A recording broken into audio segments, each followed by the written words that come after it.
Au Cambodge, pour les Khmers anciens, les temples d'Angkor n'étaient pas à proprement parler des lieux de culte, mais la résidence des dieux sur terre. Selon les textes brahmaniques, ces dieux vivent au sommet d'une montagne mythique, le mont Meru, considéré comme l'axe du monde. Dans les temples, le sanctuaire qui abrite l'image de la divinité principale reproduit, à l'échelle humaine, cette vision cosmique. Ce sont les concepts symboliques établis par les traités anciens de l'Inde qui ont guidé les bâtisseurs khmers pour édifier leur temple mandala. Le mandala est un univers spirituel. Il est toujours concentrique. Son centre représente le nirvana.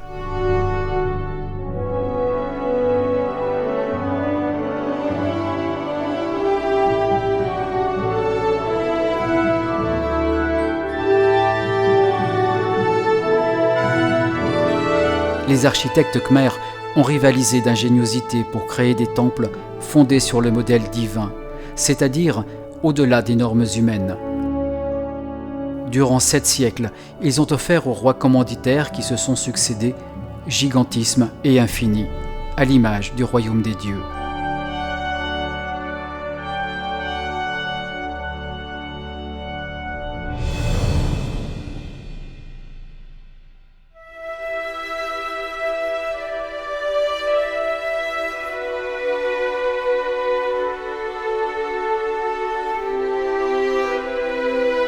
Avant cette florissante période de construction, les Khmers vivent sur une terre couverte d'épaisses forêts, parsemées de montagnes et de lacs, sillonnés de fleuves et de rivières. Ils se nourrissent principalement du fruit de leur cueillette, de leur chasse et de leur pêche. Certains cultivent le riz, élèvent vaches et buffles d'eau, connaissent la poterie et l'usage du métal.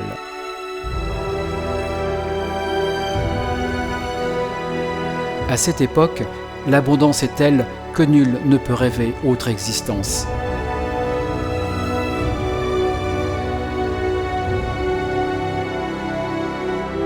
Mais dès le 1er siècle de notre ère, des commerçants arrivent par bateau du sud de l'Inde. Des brahmanes et des moines bouddhistes empruntent ces navettes maritimes pour diffuser leurs croyances. Des marchandises, des idées, des techniques et un système d'écriture basé sur le sanskrit se diffusent. Tous ces apports, combinés aux fonds technologiques et idéologiques autochtones, conduiront en 2 millénaires à bâtir le Cambodge contemporain entre tradition et modernité.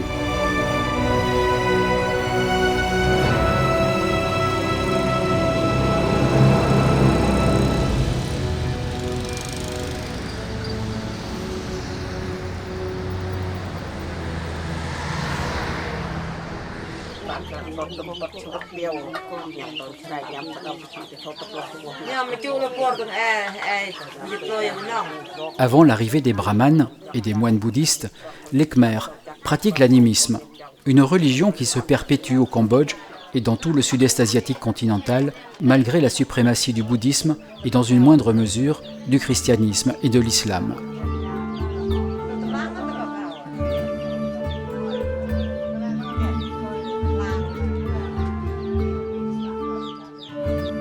Dès les 6e, 7e siècles, le développement du brahmanisme donne lieu à l'édification des premiers temples. Le site le plus important est le complexe religieux shivaïte de Sambor Prekook, l'ancienne capitale d'un territoire nommé Chenla dans la littérature chinoise, mais dont le nom khmer ne nous est pas parvenu.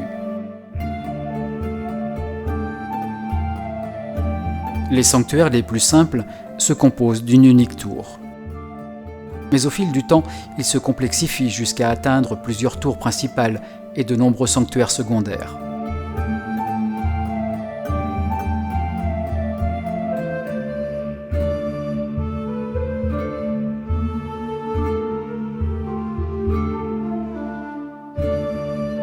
Du 7e au 13e siècle, apogée de l'Empire khmer, des centaines de temples, du plus simple au plus complexe, émergent sur un territoire recouvrant l'actuel Cambodge, une partie du Laos, du Vietnam et de la Thaïlande.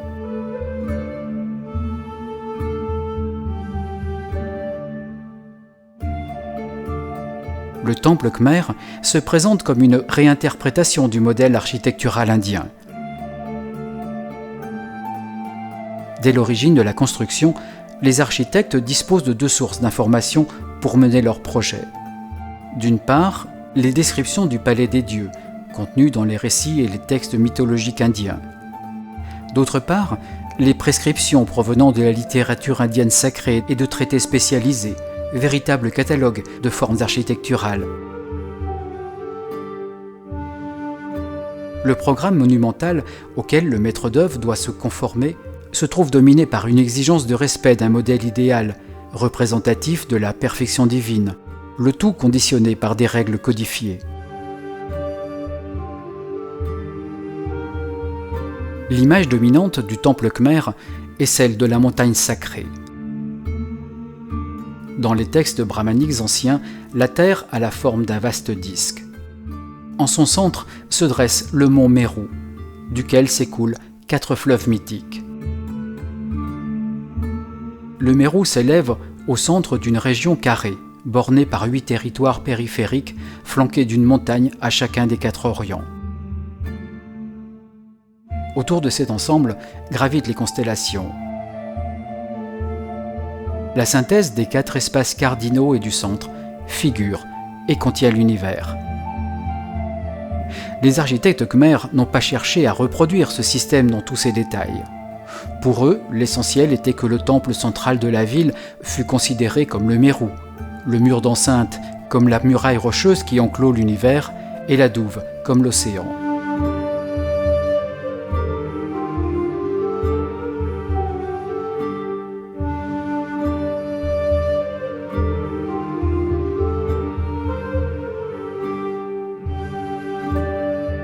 Les bâtisseurs ont imaginé 2 solutions pour représenter la montagne sacrée. L'une consistait à édifier un temple sur une éminence naturelle. À Angkor, un complexe de 3 sanctuaires, chacun bâti sur une montagne, fut dédié à la Trimurti hindoue, représentée par Brahma, Vishnu et Shiva.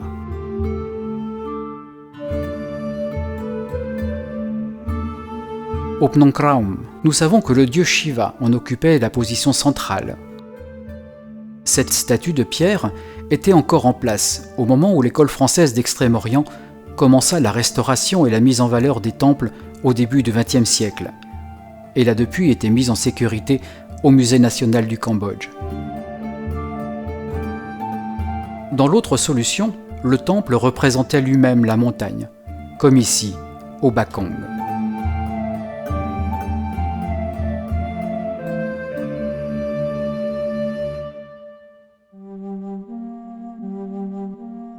Au fil des siècles, les rois cherchent à affirmer leur pouvoir, avec un faste toujours grandissant. Dans cette course effrénée, chaque nouveau sanctuaire diffère du précédent. Toutefois, la notion de temple-montagne perdure. On distingue parmi les temples-montagnes 3 types de constructions. En premier lieu, il y a ceux établis autour d'un massif à 5 tours en quinconce.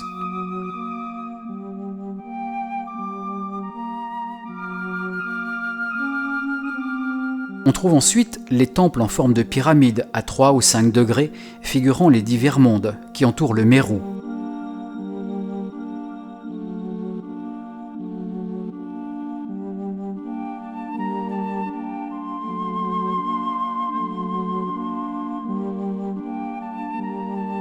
Il existe enfin des temples mixtes composés d'une pyramide sur laquelle s'élèvent 5 tours.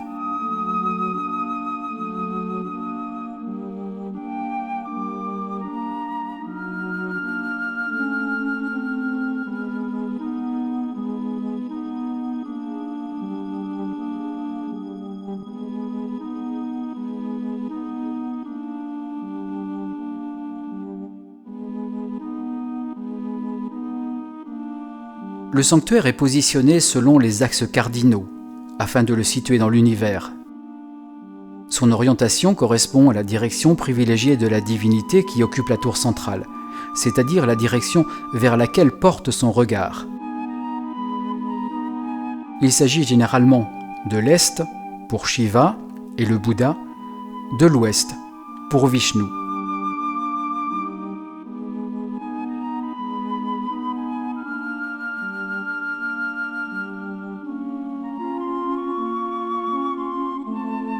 Par-delà la fonction résidentielle des dieux brahmaniques, le temple montagne fonde et légitime le pouvoir de la royauté.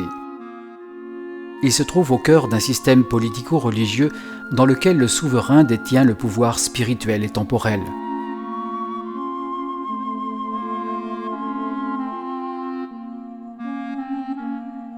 C'est le roi Jayavarman II, le fondateur de l'Empire Khmer, qui au IXe siècle initie le culte du Devaraja, c'est-à-dire le culte du dieu roi, car le souverain est d'essence divine et à ce titre le représentant terrestre du roi des dieux, Indra, représenté ici sur son éléphant tricéphale. Ainsi, le temple montagne devient sur terre le centre symbolique de la cité royale, à la fois axe du monde des dieux et axe du monde Khmer.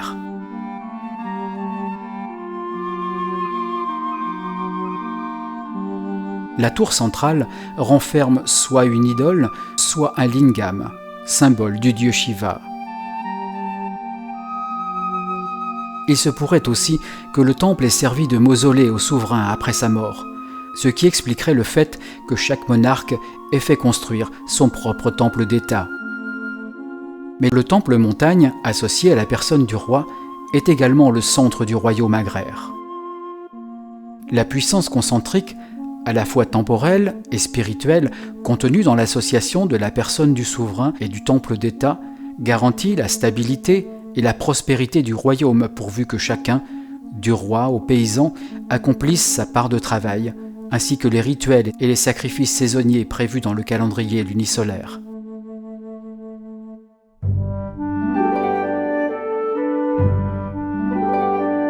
La notion de concentricité déborde le strict cadre du visible.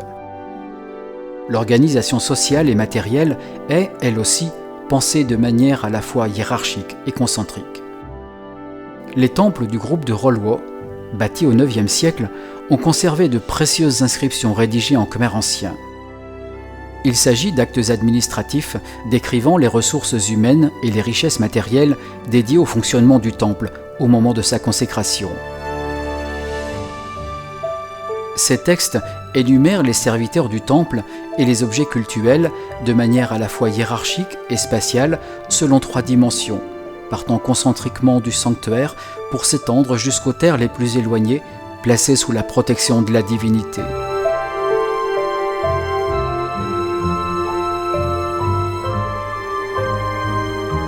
Dans ces textes, parmi les serviteurs du temple, les danseuses, dont le rôle est de distraire les dieux, sont citées en tête de liste, avant les chanteuses et les musiciennes. Les musiciennes elles-mêmes sont hiérarchisées en fonction de l'importance de leur instrument.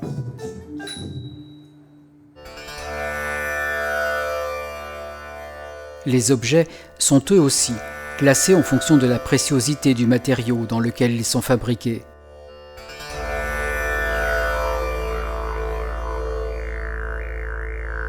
Cette concentricité des listes est donc à l'image du pouvoir rayonnant du dieu roi, irradiant de son énergie dans les 8 directions.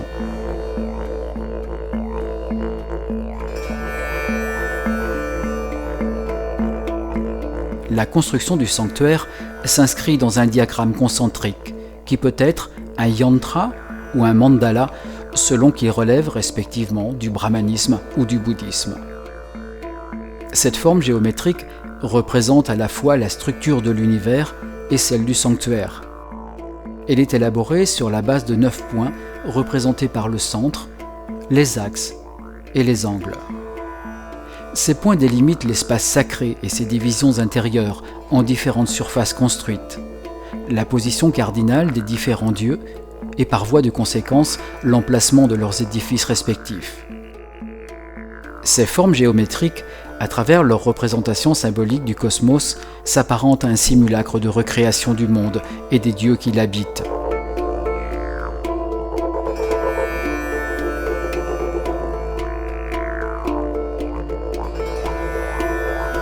Si le yantra et le mandala ont permis aux Khmers anciens d'élaborer leur premier temple voici plus d'un millénaire, la forme pensée qui a prévalu à ces époques lointaines perdure.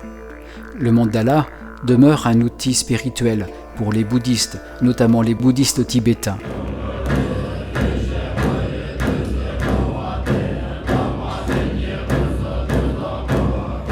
Le mandala est un univers spirituel. Il est toujours concentrique. Son centre représente le nirvana. Pour y accéder, il faut atteindre l'éveil. Pour cela, il faut faire de bonnes actions.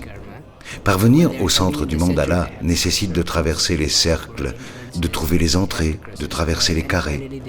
Finalement, on atteint le nirvana. Mais si l'on fait de mauvaises actions, on ne peut atteindre le nirvana.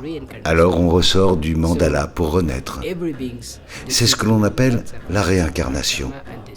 Ainsi, tous les êtres doivent faire beaucoup d'actions positives pour atteindre l'illumination et gagner le nirvana.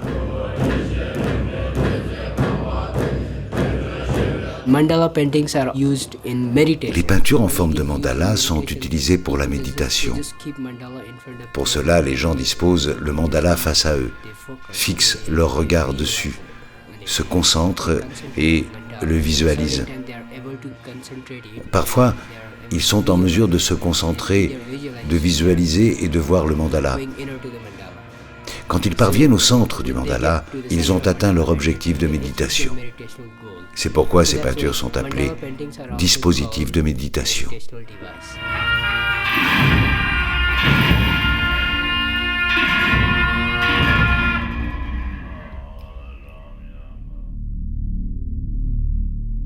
Le chemin qui mène vers le centre du mandala est un parcours initiatique, du monde profane vers le monde sacré.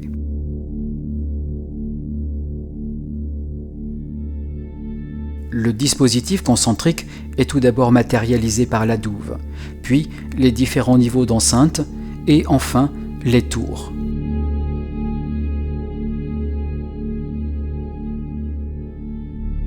Pour franchir la douve, les temples disposent d'un ou plusieurs ponts bordés de nagas balustrades. Ces nagas balustrades symbolisent l'arc-en-ciel.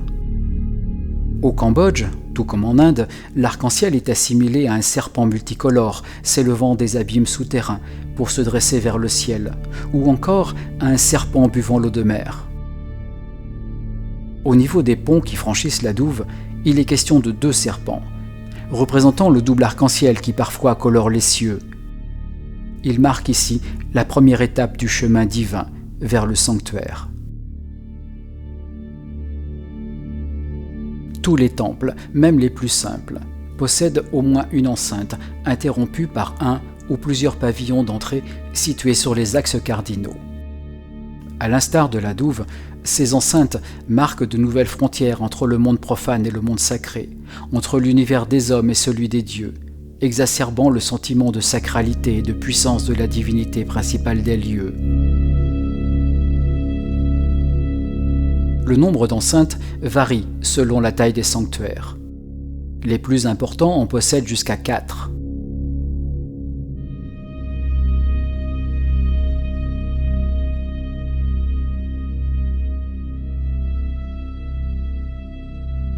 Les traités indiens en préconisent 5 pour un sanctuaire complet, ce qui est notamment le cas pour le temple de Taprom, aujourd'hui encore tapi dans un écrin de verdure. Le temple mandala est doté de portes par lesquelles pénétraient brahmanes et dévots. Nous savons par les textes que les portes étaient gardées par des hommes. Mais ces entrées sont également des portes ouvertes à toutes sortes d'entités spirituelles maléfiques que les hommes ne peuvent physiquement arrêter. C'est pourquoi il existe, à l'entrée de chacune d'elles, des gardiens magiques sous la forme d'animaux mythiques.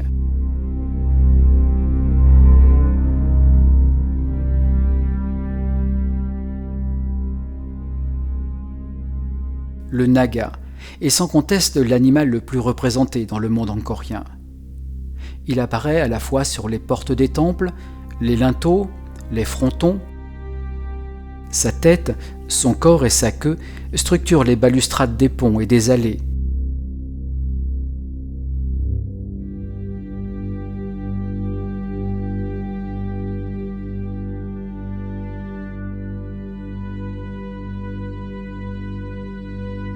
Il peut avoir 3, 5, 7 ou 9 têtes, toujours en nombre impair.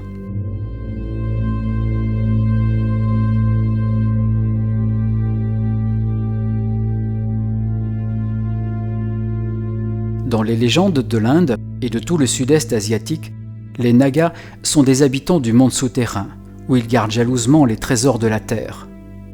Ils ont pour ennemi naturel l'aigle géant, Garuda. À l'instar du Naga, le Garuda est lui aussi largement représenté dans l'iconographie angkorienne. Il est avant tout la monture du dieu Vishnu.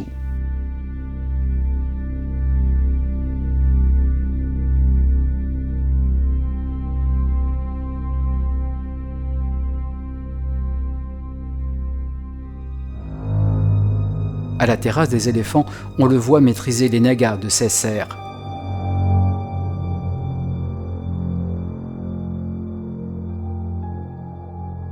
Au temple de Preakan, il garde les entrées, juste derrière les nagas balustrades, car le naga est un être ambigu qui vit à la fois dans l'eau et sur terre. C'est pourquoi le Garuda le surveille.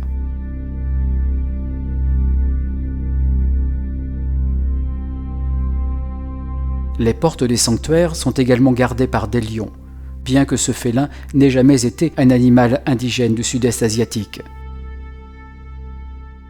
Sa figure originale provient une fois encore de l'Inde, où il est un avatar du dieu Vishnu.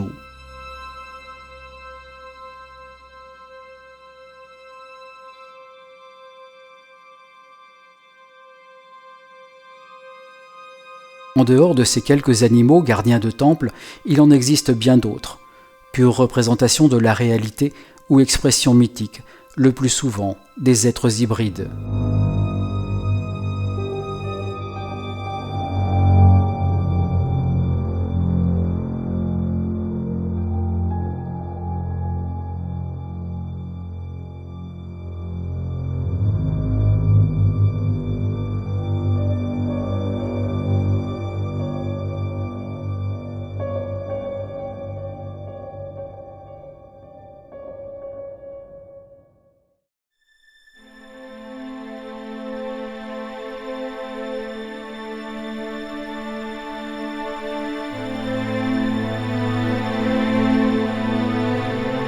Si le temple montagne représente l'archétype du temple khmer, il en existe une autre catégorie, le temple plat, organisé autour de longs plans axés.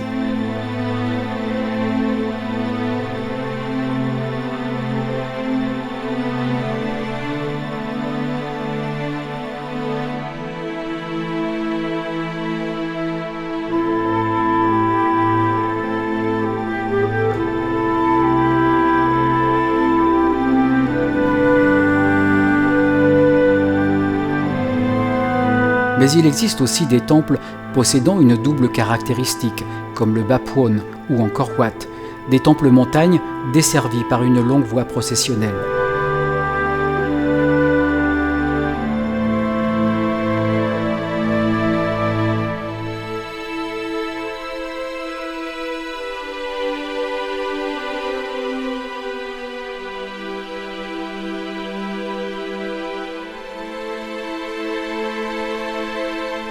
En dehors des temples d'État, il existe des sanctuaires dédiés aux ancêtres.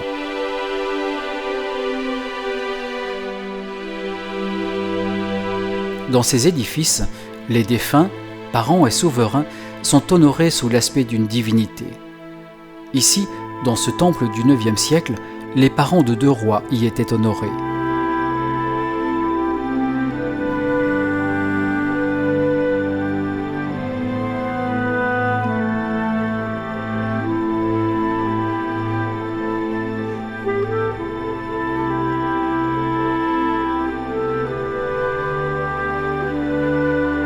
Mais au XIIe siècle, le roi bouddhiste Jayavarman VII innove en érigeant 2 gigantesques sanctuaires dynastiques pour chacun de ses parents. Le Taprom, dédié à sa mère, et le Préakan, à son père. Tous les grands du royaume qui s'étaient illustrés, dignitaires ou militaires, pouvaient prendre place, sous une forme divinisée, dans le sanctuaire. L'émergence de ces nouvelles divinités engendre, dans les constructions de cette époque, une multiplication des sanctuaires annexes qui envahissent les galeries, les pavillons d'entrée et même les espaces de circulation, invitant à remanier sans cesse la composition architecturale initiale.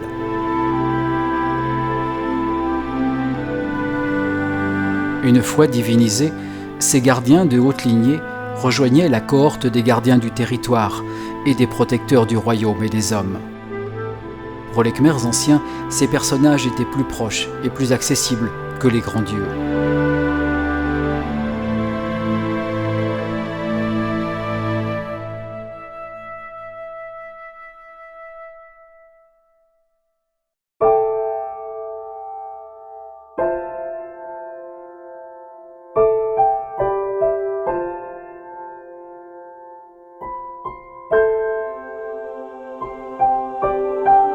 Le sanctuaire khmer recouvre en réalité une dimension qui dépasse la superficie de sa seule emprise terrestre.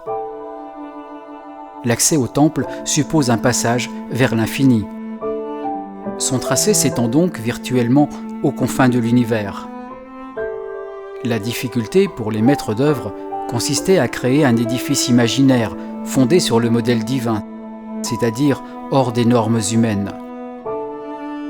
Pour offrir cette dimension à leur architecture sacrée, ils ont créé des illusions d'optique, offrant aux monuments de suggérer ce qu'ils ne pouvaient reproduire. L'art des bâtisseurs a consisté à combler à la fois les insuffisances techniques et les lacunes des traités d'architecture en employant des artifices qui grandissent le monument en apparence en y intégrant toute la charge symbolique. Ici, au Baksay Chamkrong, l'architecte a conçu un temple aux dimensions modestes, tout en donnant une impression de gigantisme.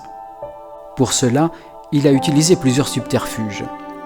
Il a diminué la hauteur des contremarches vers le sommet de la pyramide et la progressivité de la hauteur des gradins.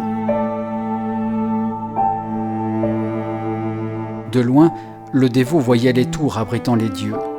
Mais plus il avançait vers le temple, plus celle-ci se dérobait à son regard, exacerbant la part de mystère.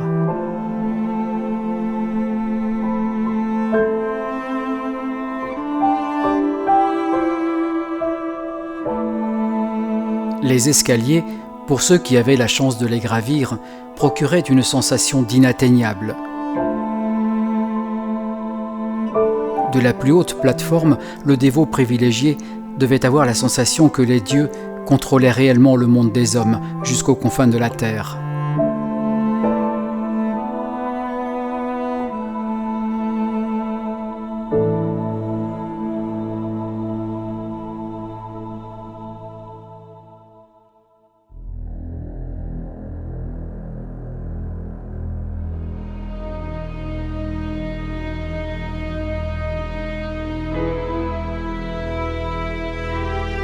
Les tours des temples sont organisées de diverses manières, et leur nombre varie.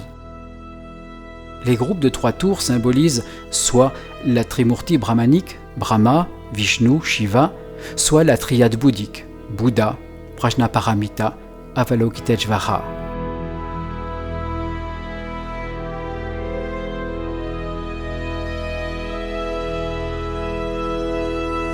Les 5 tours en quinconce, qui n'existent que sur les temples montagnes, sont associés à l'image quintuple de Shiva, appelée Sada Shiva, évoquée dans certaines inscriptions khmères.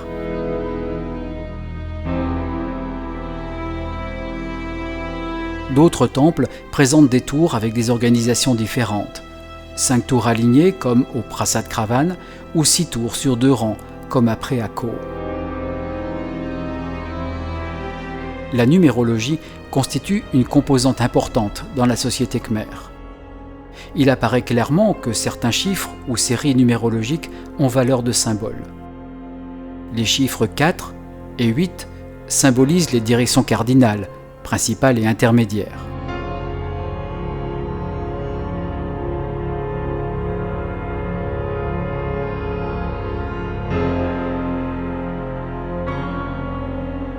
Dans les sanctuaires d'obédience shivaïte, les séries de 8 tours illustrent les 8 manifestations de Shiva sous la forme de 8 lingams disposés par paires sur les axes cardinaux.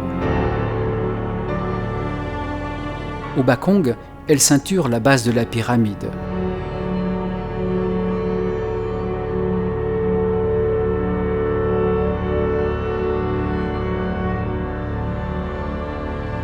Au Mebon oriental, elles occupent le second degré.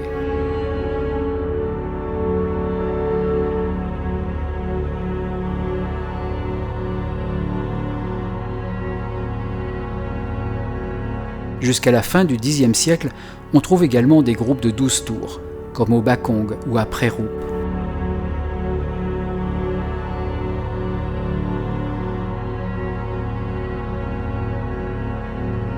Le nombre 12 se rattache à différentes traditions, comme les signes zodiacaux ou les cycles lunaires.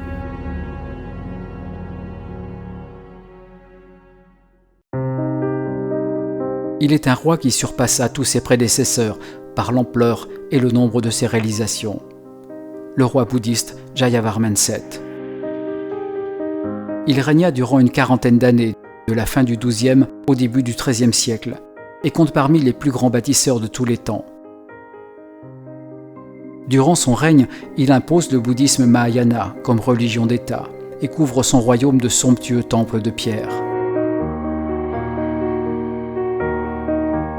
En montant sur le trône, il hérite de 6 siècles d'architecture majoritairement brahmanique. Le défi idéologique est pour lui immense. Comment pérenniser les acquis techniques et symboliques dédiés à une architecture brahmanique tout en innovant pour représenter un autre univers, celui du Bouddha? Jayavarman VII, enfin stratège, assimile les grands mythes du brahmanisme à son programme architectural.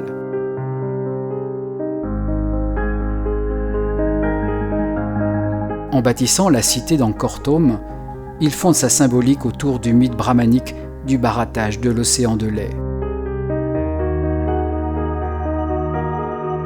Aux entrées de la ville, la figuration de longues rangées de dieux et de démons soutenant les Nagas en est une matérialisation.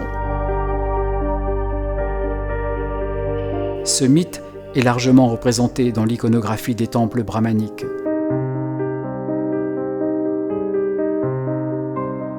Toutes ces représentations sont constituées des mêmes ingrédients: un océan, une montagne pivot, un serpent, des dieux et des démons.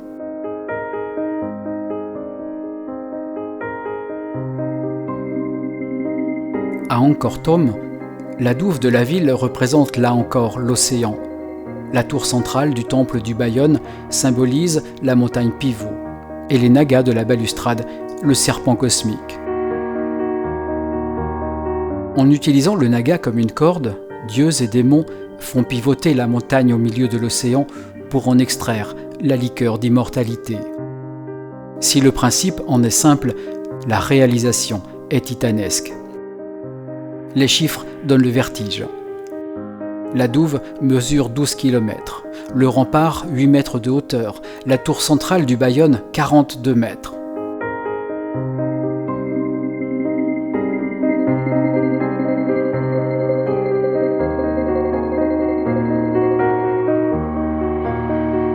Le temple compte également 59 tours à 4 visages qui pourraient représenter le roi lui-même.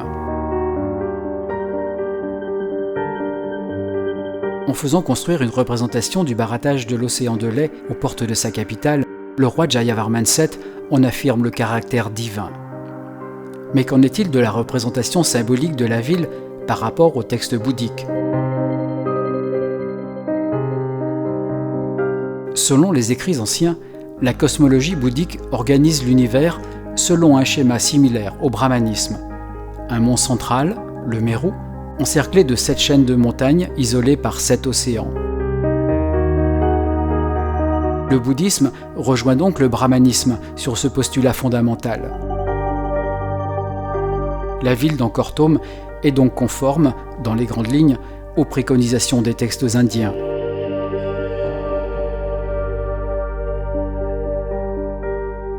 Au nord-est de la grande cité d'Angkor Thom se trouve le grand barail du temple de Preakan, au centre duquel est bâti le Neak Poan. Cette extraordinaire construction fait référence à un lac sacré de la mythologie bouddhique situé dans l'Himalaya et dont les eaux posséderaient des vertus miraculeuses. Ce lac donne naissance à 4 fleuves mythiques. Le symbolisme du Neak Poan doit être interprété comme un des éléments du vaste programme architectural de Jayavarman VII, à l'image du royaume. Il tente à transformer le territoire en une carte des lieux mythiques du bouddhisme. En effet, si le Bayonne, en tant que temple d'État, apparaît comme le mandala du royaume, le royaume khmer symboliserait, dans sa globalité, le mandala du séjour des dieux.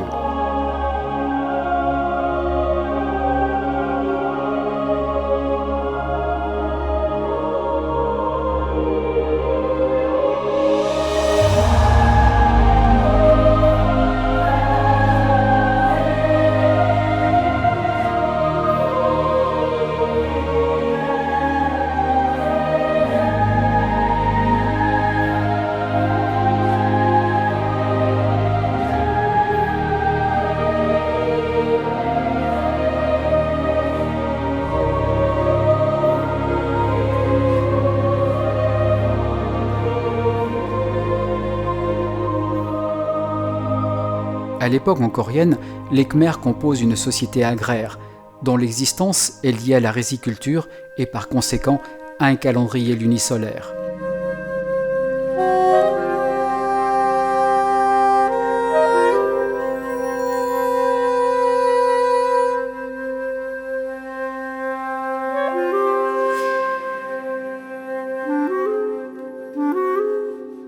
Les Khmers ont acquis, grâce aux Indiens, de larges connaissances en astronomie. Ces connaissances sont attestées par la structure de certains temples et par la représentation personnifiée des planètes.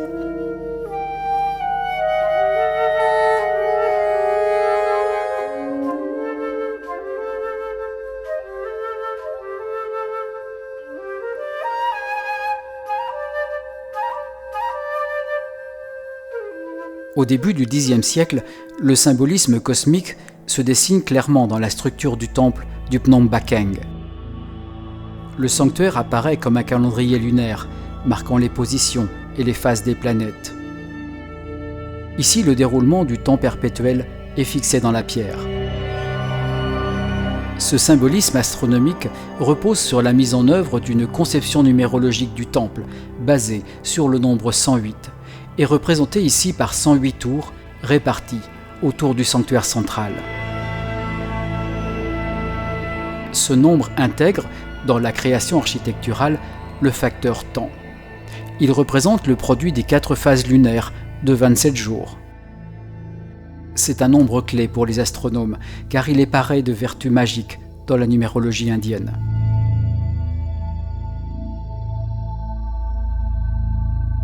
Cette double conception révèle donc l'intention du commanditaire, non seulement d'organiser l'espace, mais aussi de maîtriser le temps à travers sa création architecturale.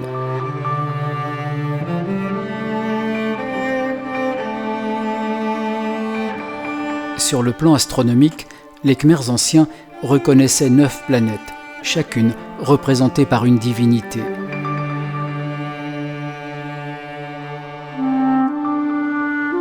Ces divinités demeurent dans les sanctuaires, sous cette forme canonique quasi immuable entre le Xe et le XIIe siècle, excepté à Angkor Wat où elles se déroulent sur un large bas-relief.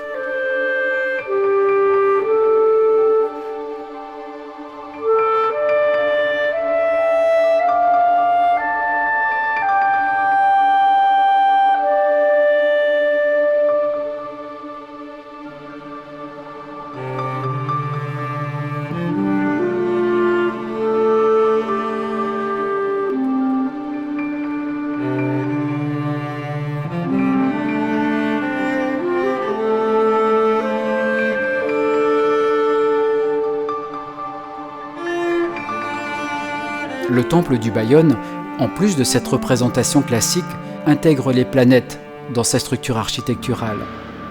Sa tour centrale a la forme d'une roue à 8 rayons et d'un lotus à 8 pétales dont le Bouddha occupe le cœur. Les 6 planètes, l'éclipse et les comètes sont ici, disposées autour du Soleil.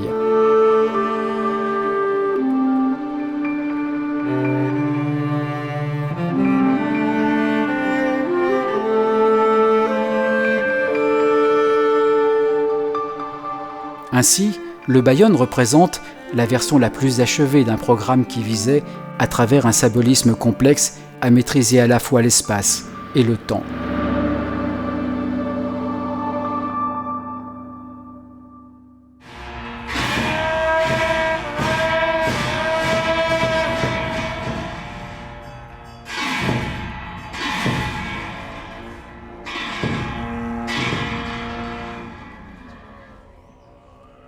À l'instar de la course du soleil, la circumambulation est horaire dans les temples hindous et bouddhiques, laissant à main droite le sanctuaire. On peut supposer que la plupart des temples offraient aux pèlerins la possibilité de faire de telles circumambulations, comme c'est encore le cas aujourd'hui, lors des processions bouddhistes au Cambodge et à travers toute l'Asie.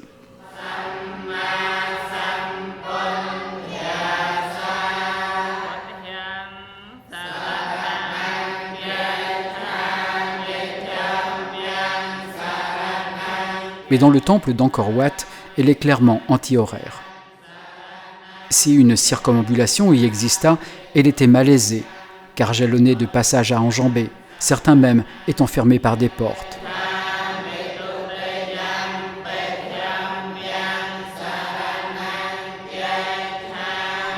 Ces circumambulations anti-horaires sont toujours pratiquées par les dévots bouddhistes, comme ici autour des ossements des défunts qui, à la nuit tombée, seront incinérés.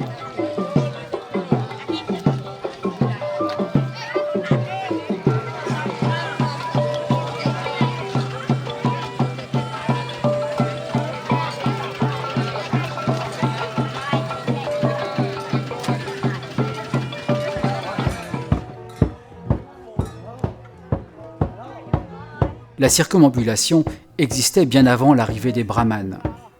Les populations animistes qui vivent dans les forêts des confins frontaliers du Cambodge, du Laos et du Vietnam effectuent de telles rotations anti-horaires lors de leurs rituels funéraires, en jouant les gongs, en chantant et en dansant.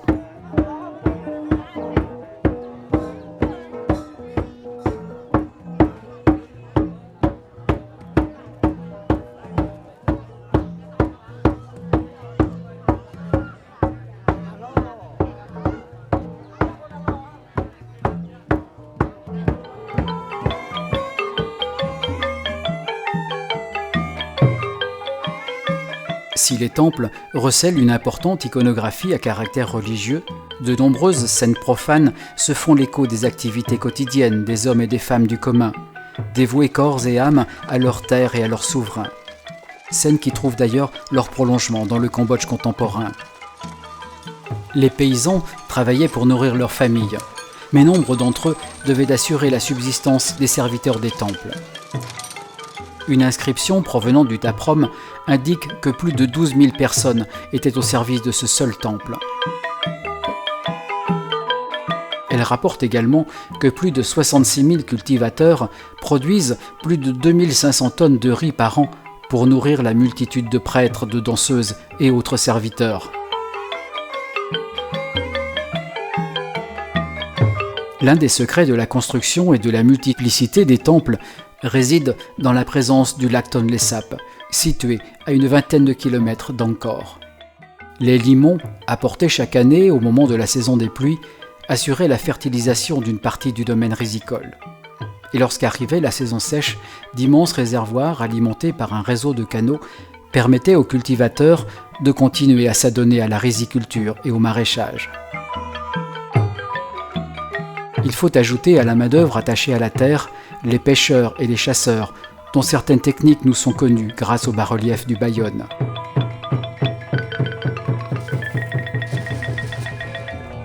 C'est donc en partie grâce à l'abondance d'une nourriture végétale et animale que la population a pu avoir suffisamment d'énergie physique et mentale pour réaliser de telles prouesses architecturales.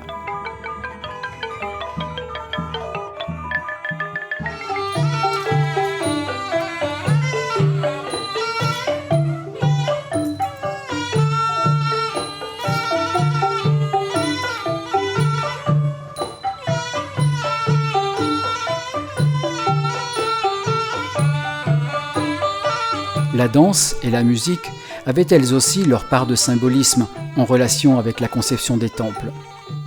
Mais les Khmers anciens ne nous ont légué ni recueil de danse sacrée, ni partition musicale. L'iconographie comporte peu d'informations techniques sur la danse, même si de nombreuses danseuses sont représentées. Mais en confrontant l'iconographie aux danses sacrées de l'Inde dont elles sont issues et à celles du palais royal du Cambodge, on constate que la danse est construite autour de la symétrie. Tout mouvement effectué d'un côté est aussitôt réalisé à l'opposé. Les longues frises d'Angkor Wat en attestent. Il suffisait d'animer cette bande dessinée pour reconstituer le mouvement de base qui représente, de manière formelle, la danse sacrée dans l'ensemble de l'iconographie angkorienne.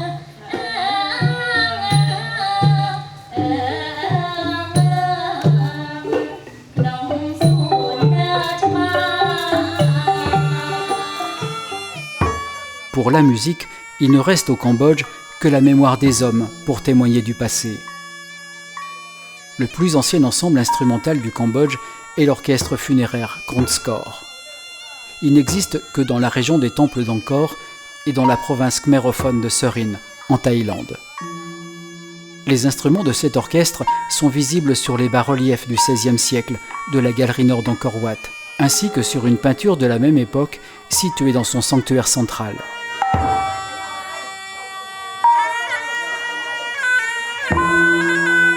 Nous ignorons si la musique jouée aujourd'hui par cet orchestre est d'origine angkorienne ou post-angkorienne, mais sa structure reflète celle du mandala orienté. La frappe des gongs marque les orients et celle du tambour les orients intermédiaires. Les musiciens eux-mêmes regardent dans 3 directions.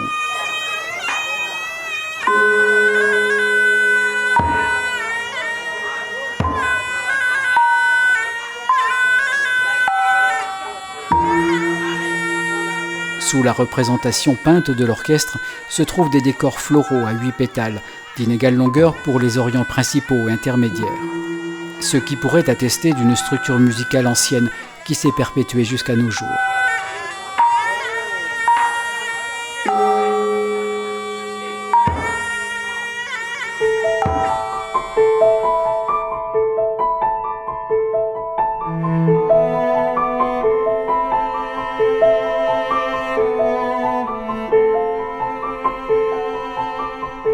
Ainsi, durant 8 siècles, pour honorer leur dieu, les Khmers ont bâti un empire reconnaissable en tant qu'entité architecturale khmère. Ils ont fait évoluer l'architecture des temples, du simple sanctuaire de briques et de bois à ce qui compte aujourd'hui parmi les plus grands temples de pierre du monde. Ils ont assimilé les textes fondateurs du brahmanisme et du bouddhisme, les traités d'architecture indienne, les épopées du Ramayana et du Mahabharata, tout en intégrant leurs croyances originelles.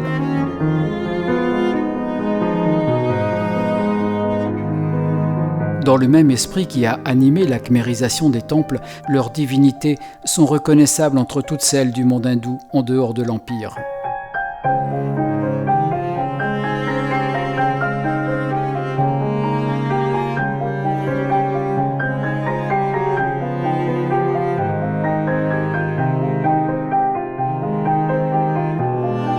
Entre le 7e et le 13e siècle, les rois qui se sont succédés nous ont laissé des centaines d'inscriptions en khmer ancien et en sanskrit, ainsi qu'une importante iconographie religieuse et profane. L'ensemble de cette documentation permet aux chercheurs d'appréhender les croyances et les modes de vie des Khmers anciens.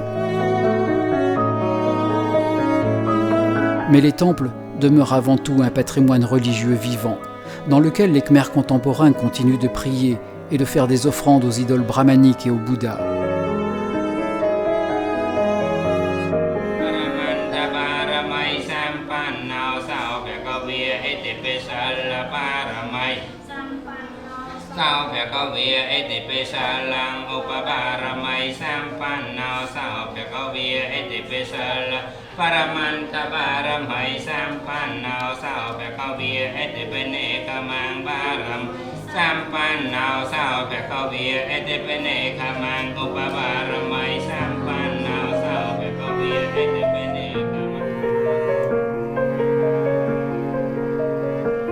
Il est souhaitable que le tourisme qui représentent certes une manne essentielle pour l'État cambodgien, ne détruisent pas définitivement ce patrimoine et les pratiques religieuses qui s'y déroulent.